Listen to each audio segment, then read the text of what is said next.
Well, good evening. Welcome back to The Last Tackle here on the Sportsman Rugby League. Alongside me in the studio this evening, Kevin Brown and Adrian Morley. Gents, great to have you both with us. We're going to start with some sad news. At the back end of last week, we learned of the passing of the great Ray French MBE, the voice of rugby league for so long, and someone who really left a footprint on our sport, Kev.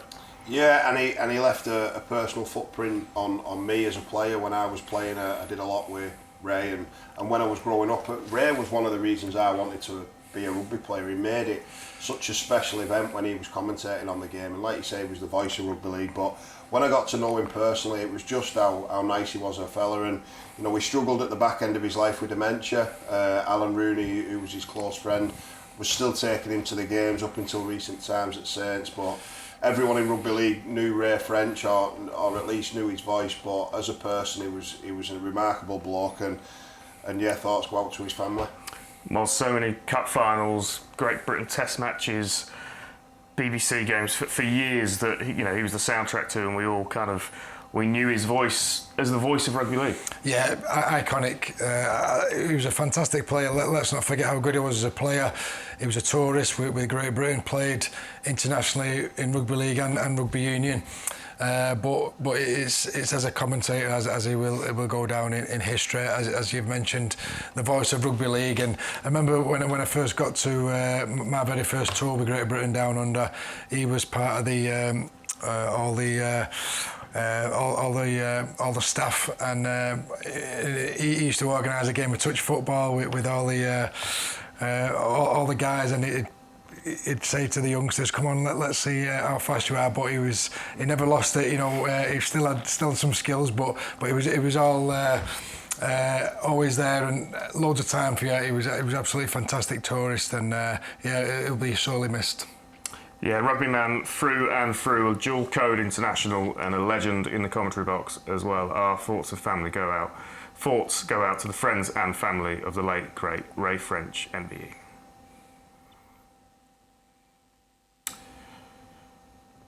So moving on to the big breaking news story in the last 48 hours or so.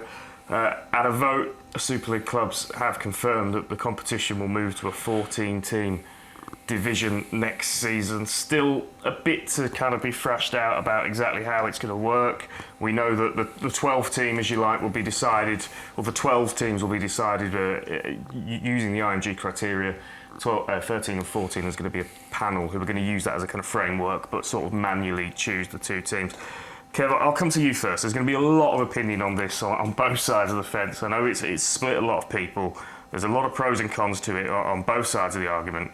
I suppose that if we're going to talk about one positive out of it, we've got some level of kind of clarity now on the direction of travel after months of rumours. Well, there's a fair bit of positivity about it. I think the fact that there's probably more than 2 or 3 sides that want to go into Super League and be a full-time is a positive. The fact that we're not going to have loop fixtures this year, like this year, next year will be a positive as well. My only concern and question would be the timing. We're limping into August. Yeah, we've got clarity on the structure and how's that going to look, but we've not got clarity on who the teams are going to be. It's not just the recruitment on the field, it's getting the stadium in order, it's getting the backroom staff in order and off the field, because what we don't want to do is lower our standards as a game. We've been putting Super League in a place where we want a fan experience, and we went through franchising for all this, and I just don't know if the time is there to get these clubs where they need to be. For 2026, I mean, for 27 and 28, I'm sure they will be. But I think the timing's just a little bit late in the piece. Yeah, Moz, I mean, in a rugby league kind of utopia, we'd have a 20-team Super League like the Premier League, and it would be different every week. We're building slowly. I think I agree with Kev in terms of I thought they might give it another year and just say this is where we want to be at this point, rather than we're doing this in 3 months' time. Well, that's rugby league for you. They make the decisions and you've got to abide by it. But I agree with Kev. I don't think the loop fixtures work. I don't think it's fair on each and every team. Whereas with 14 teams, you can play each team home and away and possibly a magic weekend. So it makes it a lot more fairer competition. But they've made the decision now. It's up to the potential clubs to get get everything in order and get themselves available if needed to compete in the toughest rugby league comp in England. We know there are going to be 2 new teams. I think realistically, given the Salford situation, we should expect that there's going to be a 3rd new team joining them as well. We'll have a look at some of the runners and riders, the main contenders and the dark horses as to who some of those teams might be. I'm going to start off, Kev. York Knights, who have felt like a Super League club in waiting for a couple of years. Huge amount of work gone on behind the scenes. Fantastic new stadium. Top of the Betfred Championship, of course, at the moment. So if we were in a straight promotion and relegation situation, would be fancied anyway. They feel like the example of how to develop a rugby league club, the work that John Flatman started and then Clint Goodchild's continued to get to this point. Yeah, and they've got much more than just a first team. I think they've got a great women's side. They've just bought Newcastle, so they're going to, have a partner there. They've partnered with the Penrith Panthers. I think what Clint Goodchild's done, he's been forward thinking. He's signed Paul Vaughan for next year. There's rumours that they're looking at other superstar players, so they look like, for me, the number 1 pick. I think, out of all the teams that aren't in Super League, York will get my vote. As a fan, going to York, that's an experience that you could do a weekend there. It's a great place to go in the country, and it's not in the same area as a lot of other clubs as well, so it has a lot to like about it, the Knights. Is there a risk, if I was looking for some of the cons in this, that it might almost come too soon in their development? Are they maybe a year or 2 away? I think that's probably the case for everyone, and York are no different. If you look down the list of all the contenders, you could probably put that as a con for everyone, but in my honest opinion, York are probably best placed out of everyone. They're winning regular, they've got a very good side already, they've made recruitment strides before the announcement. I believe they've told the players that they're going full time this week, regardless of league, so they're planning for it anyway. So I think, it could potentially be too early to actually have a full successful, like Lee have done, and get straight in the playoffs and cup finals. It may take them a little bit longer to do that, but I think they're probably best placed than most. Moz, one of your old clubs, the Bradford Bulls. The pros are very obvious, huge amount of history there. There's a historical supporter base there as well. They're going all right in the Championship, right up towards the top. The cons is the obvious one, the Odsal situation. It's not the place that it once was. Is there a place for Bradford back in the big time now? I think so. I mean, I'm going back to the days when I was playing for the Leeds Rhinos, and the games against Bradford Bulls would regularly get 20,000 there, and they was one of the powerhouses of Super League back in the day, one of only 4 clubs to have ever won the Super League, and it's just it's quite tragic what's happened to that club, because they were Super League when Super League first come in. All the razzmatazz, they got it right at Odsal, and the Bradford Bulls were an absolutely fantastic marketing tool. So yeah, the fact that they've not been in for years is I think it's a big loss for the sport. And if Bradford can get back up there and get a competitive side, and you mentioned the stadium, that's the number 1 sticking point at the moment. That Odsal is, it's old, it's getting a bit decrepit, but I mean, nothing what a bit of money spent on it won't sort out. But it's where did they find that money? But I think Super League is a better, more attractive competition with the Bradford Bulls in. Are you putting Bradford in your 3 if we put you in charge of this? Yeah, I think so. I mean, obviously, going back, playing against them was fantastic. I got to play half a dozen games for them, and really well-run club. And it's 20 years since that grand final this year. That's just reminding me. But again, they made five grand finals straight, 2001 to 2005. We used to make Challenge Cups regular. One of the real strong names in Super League. Kev, are you in Bradford? I am, and the fact that they've kept with their academy and the scholars, I think that they're still a club that have got a dormant fan base. I think if they can sort the ground out, whether that is regenerate, Odsal or move, I think they're ticking off a lot of boxes. Toulouse, loads of discourse going on at the moment about Catalans as the solo French club in the competition. Toulouse obviously had a spell in the Betfred Super League a few years ago. I don't think they did badly, considering that they were probably up against it from the start. Consistent performance in the Betfred Championship over the years. It'd be another expansion club. We'd have a French derby, which I think is a really kind of unique selling point. All of the issues that have been raised around French clubs would also come with it. Where do you stand on Toulouse, Kev? Yeah, it's a difficult one. They probably wouldn't be in my top 2 or 3, being totally honest, purely because of the travel and the excess or the lack of travel what they bring over here. I think what the English fans do, they travel, so they go and see it as a weekend away, and but unfortunately it's not reciprocated the other way from the French side. So until that happens, I can see why Super League clubs wouldn't want them in. But Catalans is fantastic, isn't it? Even if you're just going over there as a neutral, as a fan, they bring so much. And I think if you can, well, you can't just look away from money and bringing fans over here. But if you could, I think having Toulouse and Catalans in and having that French derby is a real positive for our sport.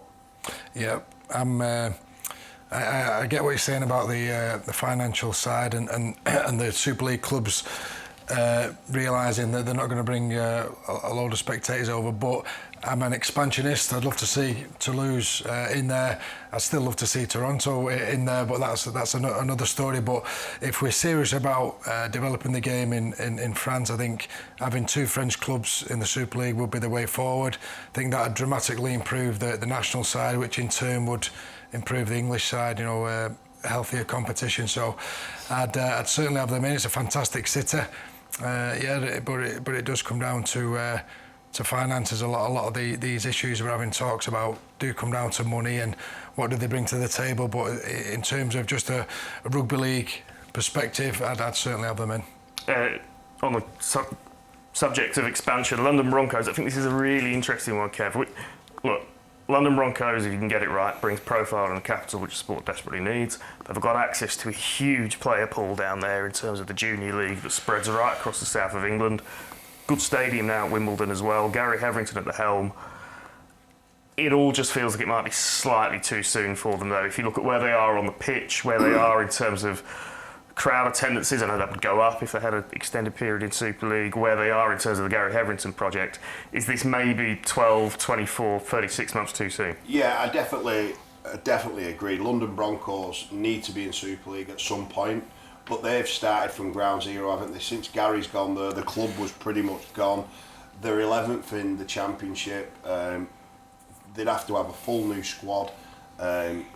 Coaches, backroom staff, everything would need to be sorted. But at some point we need them in the Super League. The Super League's a better place when we're represented by our capital, London, and if we can get them in later down the line, it'll only be beneficial for the Super League and the game. But I think it's way too early for them to bounce straight back up, because what we don't want is a team coming straight back up, being pasted every week by every club, because no one wants to go and support that. No one really wants to go and see their team win by 50 or 60 points in 4th gear. So if whoever is coming up, they need to be ready and they need to be competitive on the field. London? Yeah, I agree with Kev. I don't think they're ready just yet, but I remember at the start of Super League 96, 97, they were getting 6,000 and 7,000 regular at the Stoop. I played against London Broncos in a Challenge Cup final, so they have got a little bit of history. But you're right, the geographical, the area, they can pick from a load of players, they potentially pick from a load of spectators as well.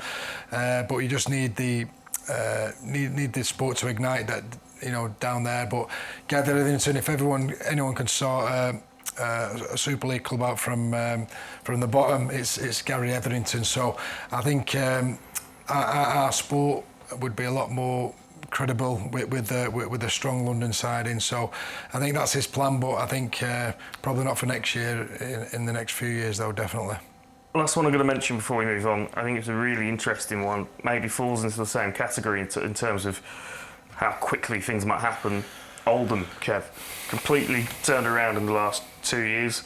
Great facility at Boundary Park, doing good things on the field, spending some money in terms of playing stuff as well. famous name, one of the inaugural Super League clubs. Is there a way in for Oldham, do you think, now? They'd be my sort of rougher. They'd probably be my third shout. I think they're probably in front of London in terms of they've been going at this for a couple of years, and when Bill Quinn and Mike Ford and Sean Long have gone there, they've gone through a process of they've built on League One. They won that at a canter. The fan base went up. They've got a great ground now at Oldham Athletic, but they've also got a great training ground as well, which they're slowly doing up. Like you say, Bill's putting his money in, and he's bringing players in like Drinkwater and Wardle and Dudson, Super League players of the past, and I think their ambition is to get into Super League. Again, it's probably a little bit early, but we've said before, it probably is for everyone. And when they go, if they can throw some more money at it, I don't think they'll be too far off. Famous old club, rugby league area. I think one of the big things for me of Oldham was I remember going to an Oldham Rochdale game at Boundary Park a couple of years ago on Easter Monday. I think they had about 2,000 on the gate. Someone said to me that they'd had an amateur cup final the day before and had probably 3,000, 3,500. So in terms of an area and an appetite for the game, if you can get that side of things engaged, there's legs. Yeah, definitely. It's rugby league hotbed, and you mentioned they were the inaugural one of the members of the original Super League, and I remember playing against Oldham 96, 97, and they used to get really healthy crowds there at Boundary Park, so there's no reason why they can't tap into them that supporter base again. But it's if the team on the pitch are going to be competitive, and I agree with Brownie, probably a little bit too soon for next year, but they're there, they're hovering, and that's what their goal is, to ultimately get back into Super League. When you look, sorry Lewis, when you look what that town's produced in terms of he was gone by, Sculthorpe, Harris, Sinfield, McDermott, and then what it's got, Mark Sneed, you've got Zach Eckersley, the Thewlish brothers. It's a hotbed of talent that's still producing players now without that Super League side there. Just one more point on this. I don't often give an opinion on this show. I speak to you guys. I'm just going to give one of mine on this. If we're doing this, if we're going to 14 teams, I know I'm flying incredibly close to the flame of the licensing system that we ditched.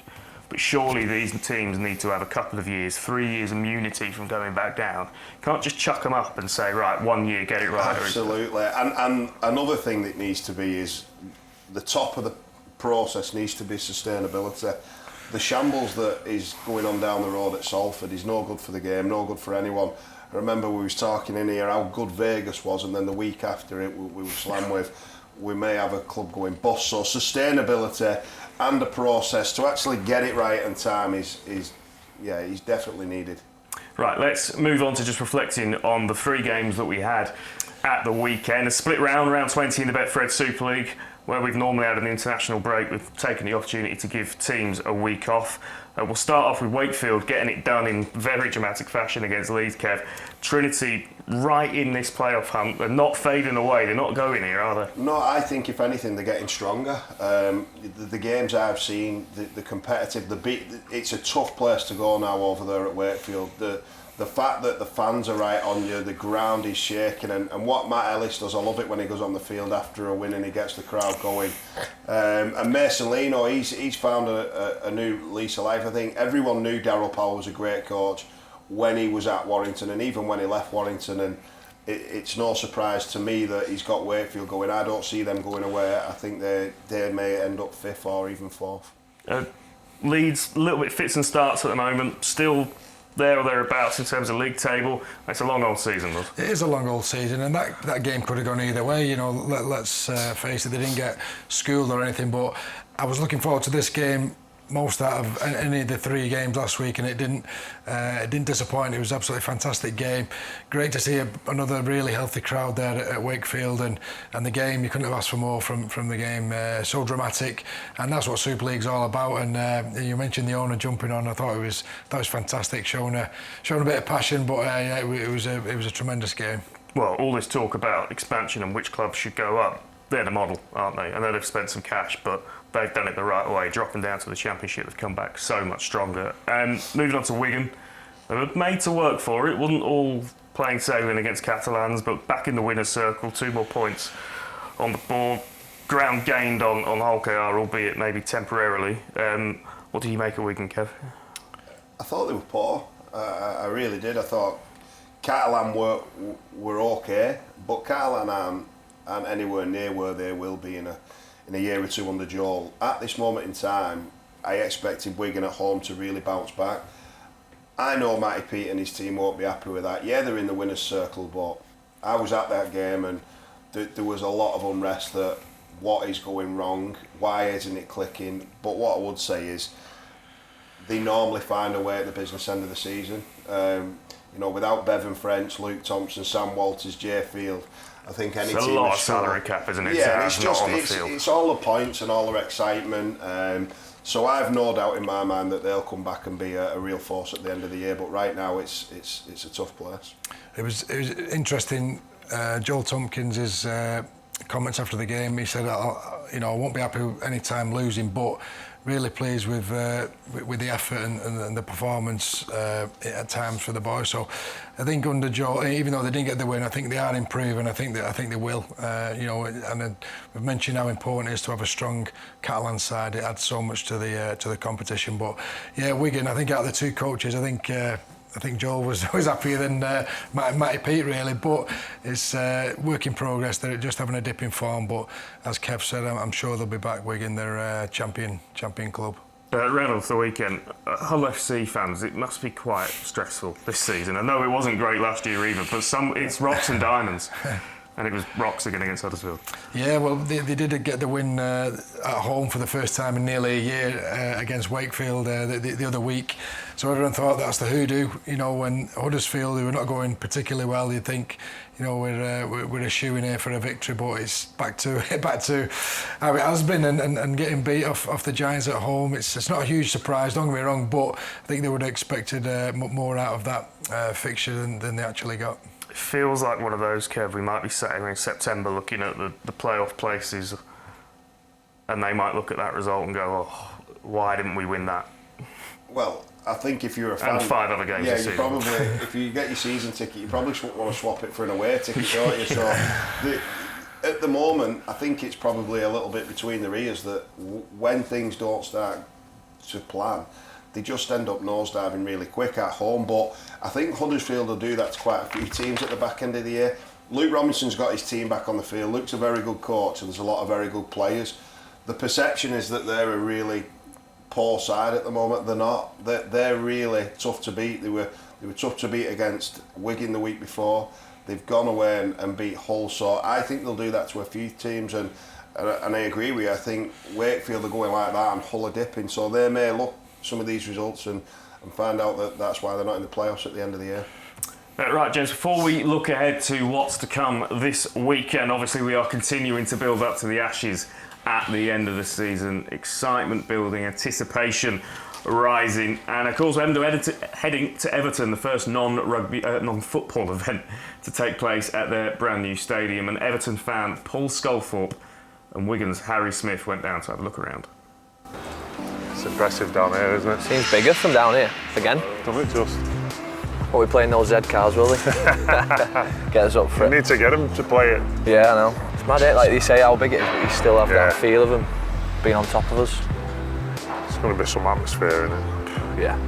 You know, I always find coming out for warm-ups is dead good. You know, like that first bit where the fans like see you, like you know you're not switched on, but the fans are up for it, start singing and that. I like that bit. Yeah, I used to like warm-up. So walking out at Everton's new ground, full house, against Australia. Yeah, it's going to be, like I said before, just a bit nerve-wracking, but I think, like you say, you just got to take it in, haven't you? Don't just avoid it, take it in and use it, really. It feels even bigger from down here, and like you say, even though it's so big, you still feel like the fans are be close to you, and if it's a sellout, like you say, it's going to be incredible. What do you think of the pitch? Especially from a kicker's point of view as well. Should be nice, shouldn't it? Hopefully, fast track. Suit my game, nice and quick. I think it's going to be mega.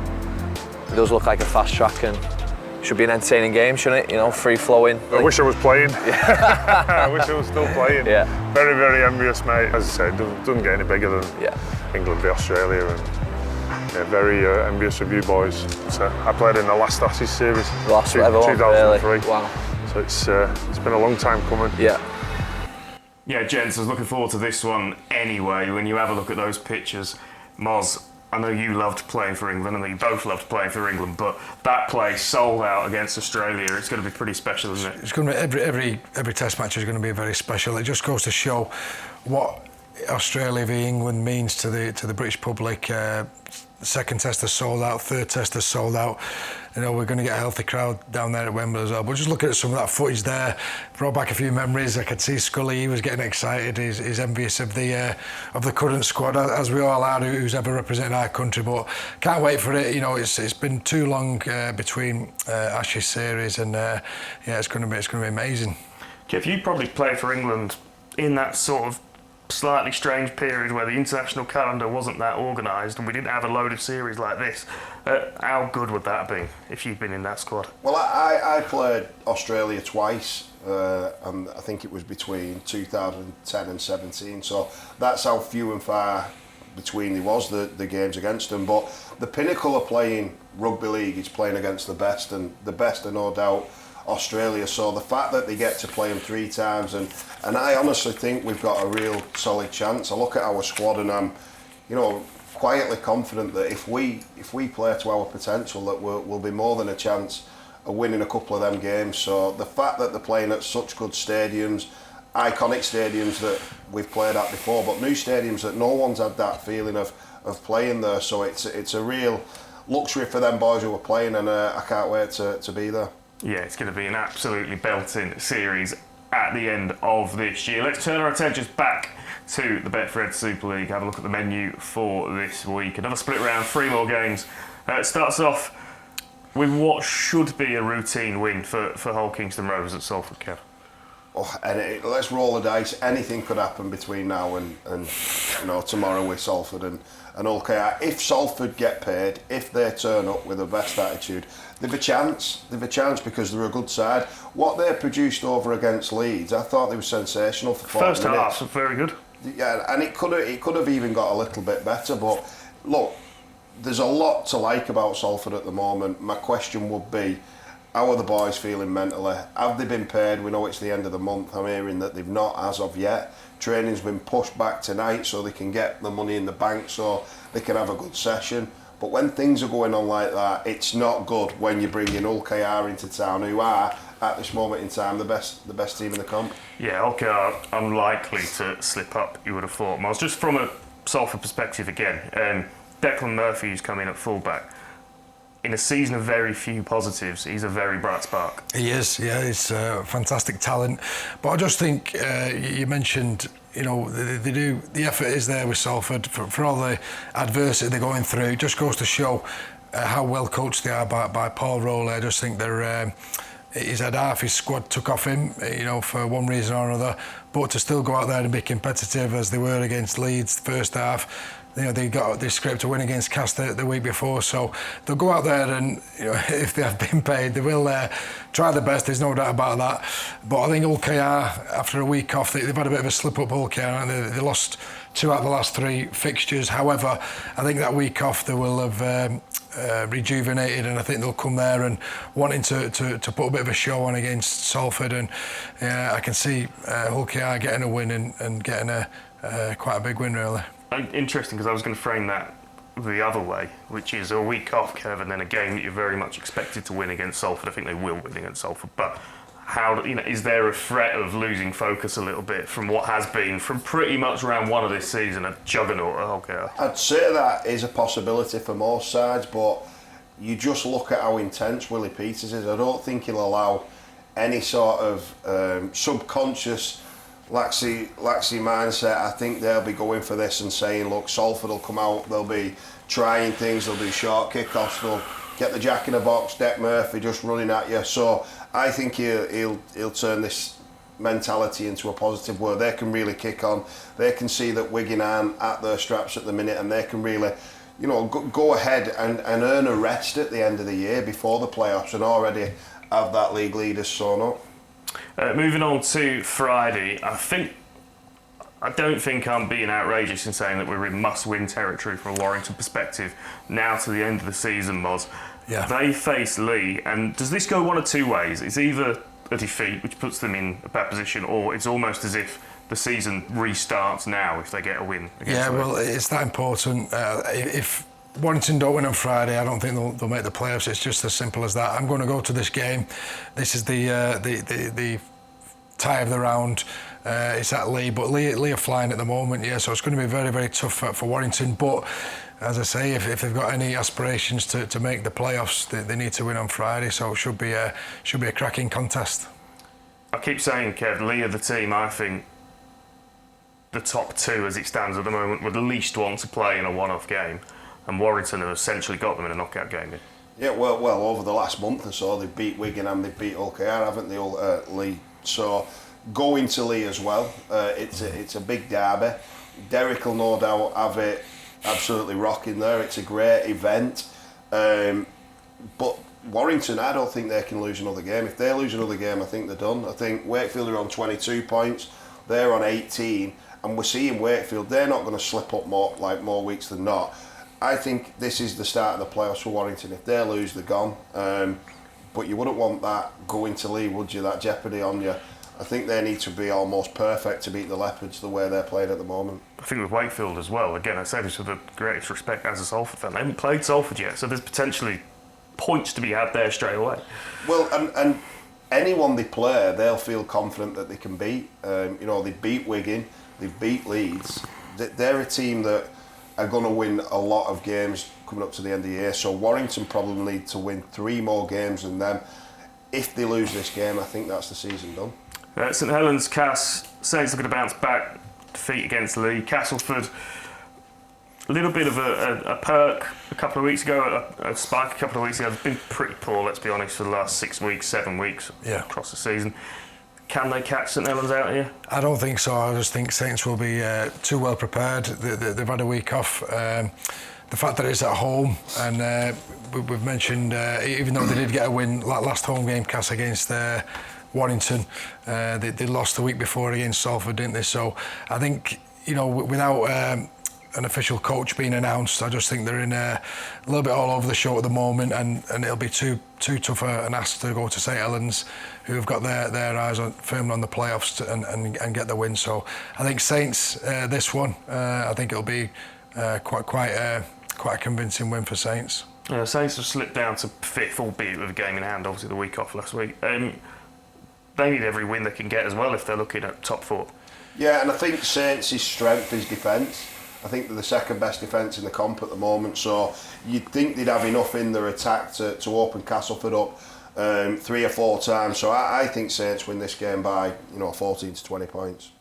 Lads, just before we wrap up, I'd just like to speak about Mickey Hyam, who sadly news has broken recently that he's battling cancer again. I know it's someone that you both know very well. Talking about it off air, it sounds like he's fighting it as best he can, and as we've seen time and time again, Moz, the rugby league community has rallied around him. Yeah, it has. Mickey, if you didn't know, he had cancer 2-3 years ago, fought it, beat it, and unfortunately it's come back. So that's the thing, it doesn't discriminate. He's a young fit lad, Mickey, and he has come back, but the rugby league community, as it does all the time, has rallied around him. So we're there to support you, Mickey, and we wish you all the best in your fight.